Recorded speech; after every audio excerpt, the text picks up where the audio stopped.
जय हिंद। इससे पहले वाले वीडियो में हमने आप लोगों को बता दिया है कि आवेश क्या होता है, ये वस्तुओं पर आता कैसे है, वस्तुओं को कितनी प्रकार से आवेशित किया जा सकता है। आज के इस वीडियो में हम लोग पढ़ने वाले हैं कि जब किन्हीं दो आवेशों को एक दूसरे से कुछ दूरी पर रखा जाता है तो वो एक दूसरे से कैसा व्यवहार करते हैं।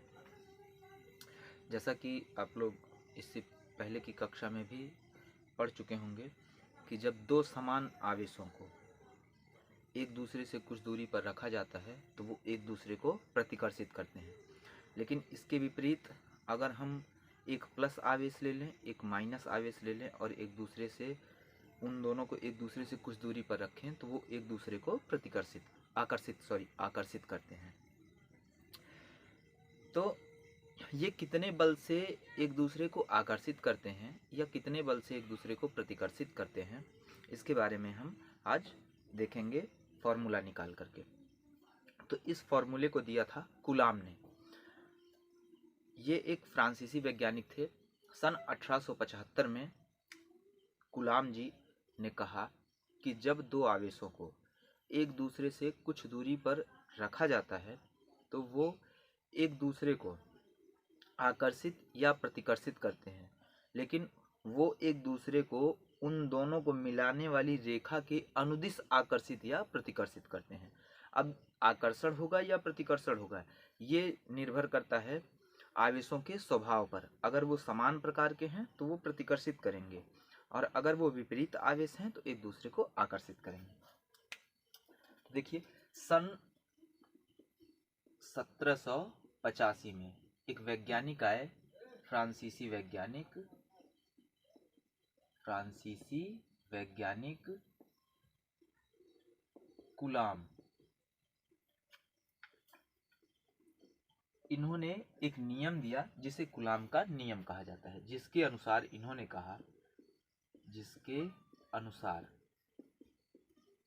कहा कि जब किन्हीं दो आवेश कैसे होने चाहिए, इसमें भी इन्होंने शर्त रखी। पहली क्या कि आवेश स्थिर होने चाहिए और वो भी कैसे होने चाहिए, बिंदु आवेश होने चाहिए। बिंदु आवेश होने चाहिए। स्थिर होने का मतलब कि वो आवेश गति ना कर रहा हो, किसी एक जगह पर रख दिया गया हो। और वो भी कैसा होना चाहिए, बिंदु आवेश। कहने का मतलब कि जो आवेश एक दूसरे से कुछ दूरी पर रखे जा रहे हैं वो बिंदु आवेश होने चाहिए। मान लीजिए यहाँ पर भी प्लस क्यू आवेश है और यहाँ पर भी इसके समान ही एक आवेश प्लस क्यू रख दिया गया और इनके बीच की दूरी आर है। अब बिंदु आवेश होने का मतलब है, क्या बिंदु आवेश का मतलब बहुत छोटे छोटे चार्जों पर ही ये नियम लागू होगा या बड़े चार्जों पर भी, बड़े साइज के आवेशों पर भी ये नियम लागू होगा? तो ये दोनों तरह के आवेशों पर नियम लागू होता है, चाहे वो चार्ज छोटे हों चाहे वो चार्ज बड़े हों। जैसे कोई अगर बड़ा आवेश हमने कोई ले लिया, किन्हीं दो आवेशों को, बड़े बड़े आवेशों को ले लिया, लेकिन उनके बीच की दूरी को हमने काफ़ी बढ़ा दिया, तो वो दोनों चार्ज क्या कहे जाएंगे, उस दूरी की तुलना में कि एक चार्ज से दूसरे चार्ज को देखने पर वो चार्ज छोटा दिखाई दे, यानी कि दूरी इतनी ज़्यादा हो कि उस दूरी के कंपैरिजन में वो चार्ज एक बिंदु के समान दिखाई दे, तो वो बड़ा चार्ज भी बिंदु आवेश कहा जाएगा। तो इन्होंने क्या कहा कि जब दो चार्जों को एक दूसरे से कुछ दूरी पर रखा जाता है तो इनके बीच बल लगता है, या तो वो बल आकर्षण का या प्रतिकर्षण का, लेकिन लगने वाला बल कितना होता है? तो इन्होंने पहली बात कही कि जो लगने वाला बल होता है इन दोनों आवेशों के गुणनफल के समानुपाती होता है। यानी कि पहला हमारा चार्ज हो गया Q1 और दूसरा चार्ज हो गया Q2, तो इनके बीच में जो बल लगेगा इन दोनों आवेशों के गुणनफल के समानुपाती होगा। पहली बात इन्होंने ये कही। दूसरी बात इन्होंने कहा कि इनके बीच लगने वाला बल इस बात पर भी निर्भर करेगा कि इनके बीच की दूरी क्या है। इन्होंने कहा कि इनके बीच लगने वाला बल इन दोनों आवेशों के बीच की दूरी के वर्ग के व्युत्क्रमानुपाती होगा। कहने का मतलब लगने वाला बल इनके बीच की दूरी के व्युत्क्रमानुपाती, यानी कि ये आवेश जितने अधिक पास पास होंगे बल उतना अधिक होगा, आवेश जितने अधिक दूर दूर होंगे बल उतना ही कम काम करेगा। तो इन्होंने ये दूसरी बात कही। अब समीकरण 1 व 2 से टोटल हमारा जो इक्वेशन आ गया वो हो गया F समानुपाती Q1 इंटू Q2 बटे R स्क्वायर।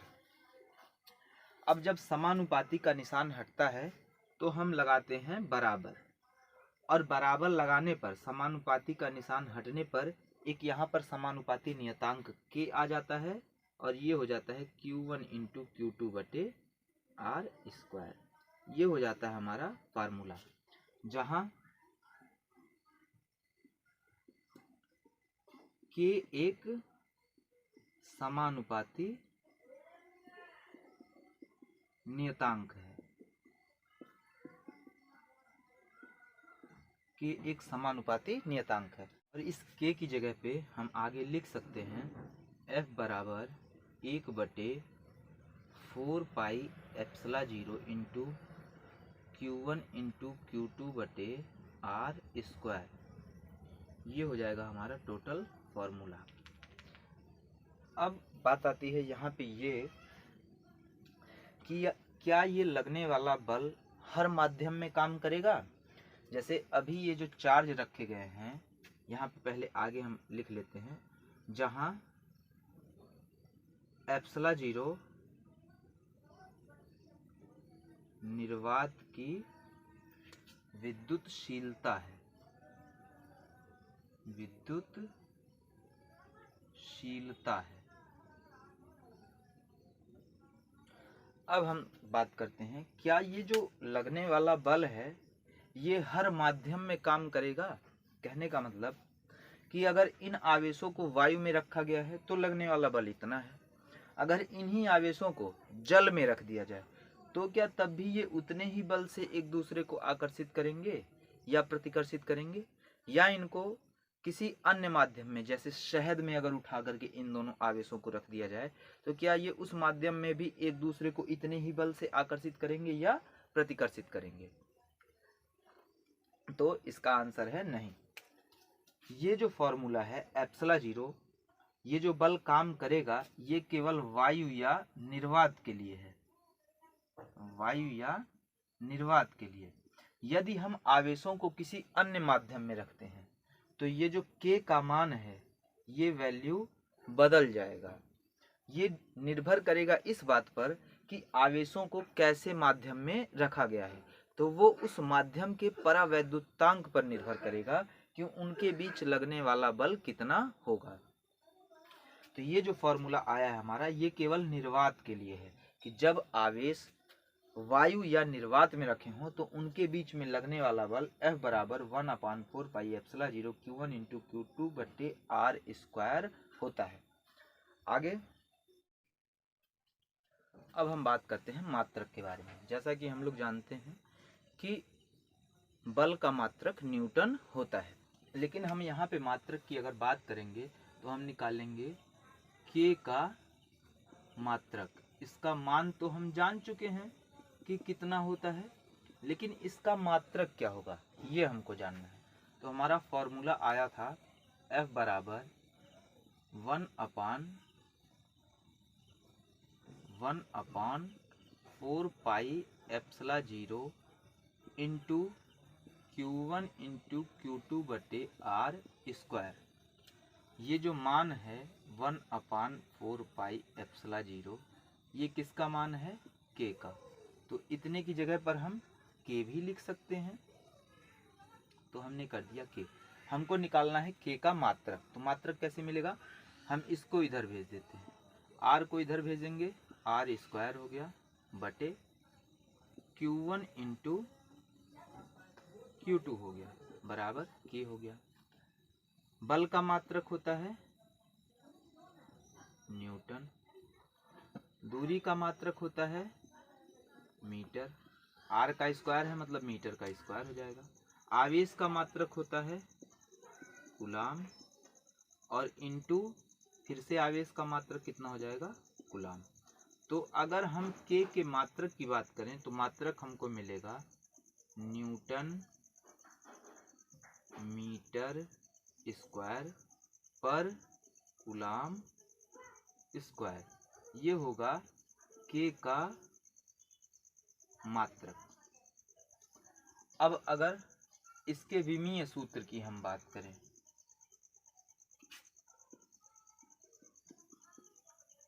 विमीय सूत्र, तो हम जानते हैं न्यूटन का विमीय सूत्र होता है mL/T/-2। के का विमीय सूत्र, न्यूटन का विमीय सूत्र होता है mL/T/-2। ये आप कक्षा 11 में पढ़े होंगे। और मीटर का विमीय सूत्र होता है, मीटर को L, मीटर के लिए जो विमीय संकेत इस्तेमाल किया जाता है वो होता है L। तो यहाँ पे मीटर का स्क्वायर है, मतलब गुणे L का क्या हो जाएगा स्क्वायर, और बटे कूलाम का स्क्वायर। कूलाम का विमीय सूत्र होता है AT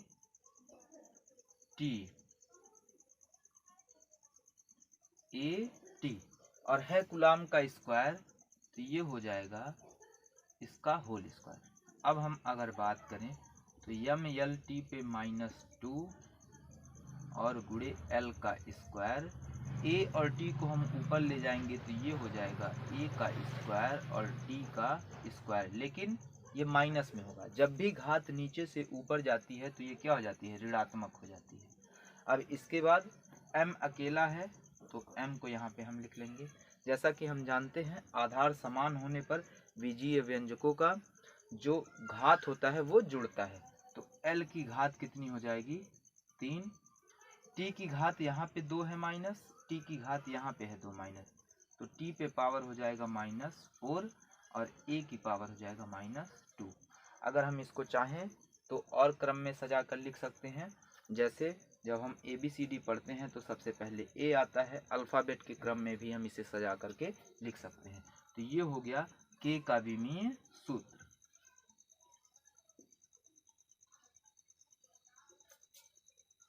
अब हम बात करते हैं एप्सिलॉन के बारे में, यानी कि एप्सिलॉन 0 के बारे में, जिसे हम कहते हैं निर्वात की विद्युतशीलता।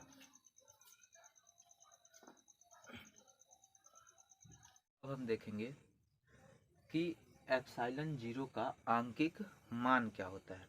जैसा कि हमने फॉर्मूले में पढ़ लिया कि फॉर्मूले में हमारा आता है F बराबर 1/4πε0 इंटू Q1 इंटू Q2/r²। लेकिन फॉर्मूले में हम एप्सिलॉन 0 का मान अगर हमको अलग से रखना हो तो हम कैसे रखेंगे, या फिर परीक्षा में पूछता भी है कि निर्वात की विद्युतशीलता का आंकिक मान की गणना कीजिए, तो हम इसको कैसे निकालेंगे।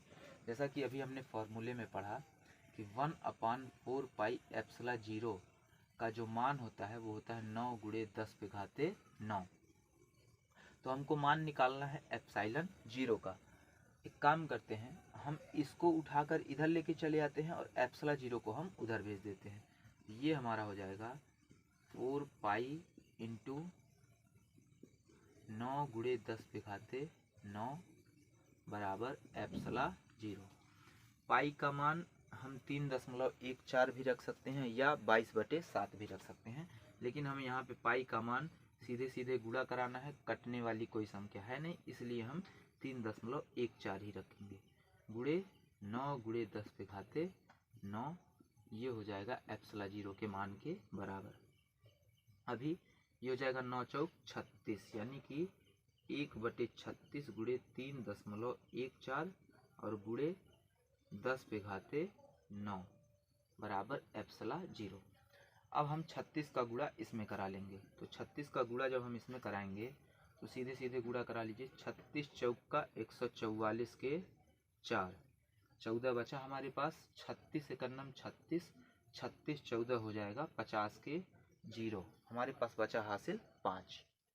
अब 36 तिहाई 108 और 108 में हमने हासिल 5 जोड़ दिया तो कितना हो गया 113। 2 अंक पे दशमलव है तो 2 अंक पे हम यहाँ पे दशमलव लगा देंगे और हो जाएगा 10⁻⁹ बराबर एप्सिलॉन 0। अब जब हम 113.04 से इतने में भाग देंगे तो हमारा मान आएगा 0.000 0.00 ये आएगा 8 8 8 4 9। भाग देने पे हमारा आएगा, इतना नहीं आएगा, भाग देने पे आएगा हमारा 0.000 8 8 4 9 और गुणे ये 10 पे घाते 9 हमारा बटे के नीचे है। जब हम इसको ऊपर लेके जाएंगे तो ये हो जाएगा 10 पे घाते -9 बराबर ये मान किसके होगा, एप्सिलॉन 0 के होगा। या फिर आप इसका डायरेक्ट ही मान याद रख लीजिए, जब आप इसको यहाँ से भाग देंगे तो आपका मान आएगा 8.85 गुणे 10 पे घाते -12। ये होता है एप्सिलॉन 0 का आंकिक मान। अब हम बात करते हैं एप्सिलॉन 0 के मात्रक के बारे में कि इसका मात्रक क्या होगा। तो एप्सिलॉन 0 के मात्रक के लिए सबसे पहले हम लिख लेंगे फॉर्मूला हमारा क्या होता है, 1/4 pi epsilon 0 into Q1 into Q2 बटे R स्क्वायर। इसको हम ट्रांसफ़र कर देंगे, ये हो जाएगा F इंटू R स्क्वायर बटे Q1 इंटू Q2 को भी 4 पाई को भी हम इधर भेज देंगे, ये हो जाएगा 4 पाई Q1 इंटू Q2 हो जाएगा और ये बराबर होगा हमारे 1/एप्सिलॉन 0 के बराबर। हमको मात्रक किसका निकालना है, एप्सिलॉन 0 का, लेकिन ये 1/में है। हम इसको जब सीधा करेंगे तो ये हो जाएगा एप्सिलॉन 0। तो जब हम इसको सीधा कर रहे हैं 1/एप्सिलॉन 0 को हम एप्सिलॉन 0/1 कर रहे हैं तो इधर के भी मान सारे पलट जाते हैं। ये हो जाता है Q1 इंटू Q2, नीचे वाला कहाँ चला जाएगा, ऊपर, F इंटू R का स्क्वायर इंटू 4 पाई। इसकी तो कोई बीमा होती नहीं है।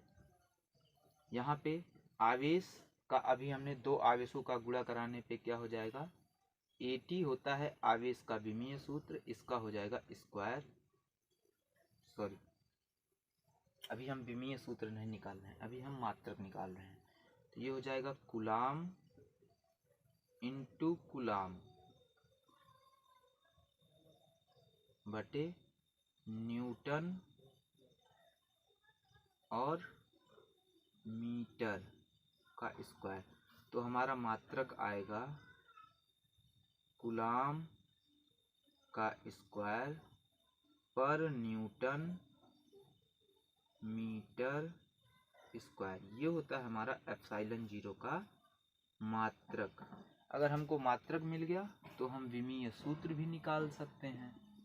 विमीय सूत्र हमारा क्या होगा, जैसा कि हम जानते हैं कि कूलाम का विमीय सूत्र होता है AT और ये कूलाम का स्क्वायर है, मतलब AT का क्या हो जाएगा, स्क्वायर बटे न्यूटन का हम जानते हैं होता है MLT पे -2, मीटर का होता है L और इसका स्क्वायर है तो L का क्या हो जाएगा, स्क्वायर। हम इन सबको ऊपर लेके चले जाएंगे, A का स्क्वायर T का स्क्वायर। जब ये सारे ऊपर जाएंगे तो जो माइनस के हैं वो प्लस के हो जाएंगे और जिनकी घात प्लस की है वो माइनस की हो जाएगी, यानी कि m पे -1, L L जुड़ के 3L हो जाएगा और जब ये ऊपर जाएगा तो माइनस का 3 हो जाएगा। T नीचे माइनस का है, ऊपर जाएगा तो किसका हो जाएगा, प्लस का। A का स्क्वायर T और T 2 घात जुड़ करके 2 घात जुड़ करके ये हो जाएगा 4, ये हो जाएगा L पे -3 और ये होगा M पे -1। तो ये होता है एप्सिलॉन 0 का विमीय सूत्र। तो इस तरह से अगर पेपर में आपसे कुछ भी पूछता है कूलाम के नियम से संबंधित कि आप कूलाम के नियम को लिखिए या आप जो समानुपाती नियतांक आया है उसका मात्रक लिखिए या उसका मान लिखिए या फिर एप्सिलॉन 0 का आंकिक मान या उसका विमीय सूत्र या फिर उसके मात्रक के बारे में पूछता है तो आप अपने बोर्ड के पेपर में आराम से लिख सकते हैं। अगर वीडियो आपको पसंद आई हो लाइक, सब्सक्राइब और शेयर जरूर करें। मिलते हैं नेक्स्ट वीडियो में, तब तक के लिए जय हिंद।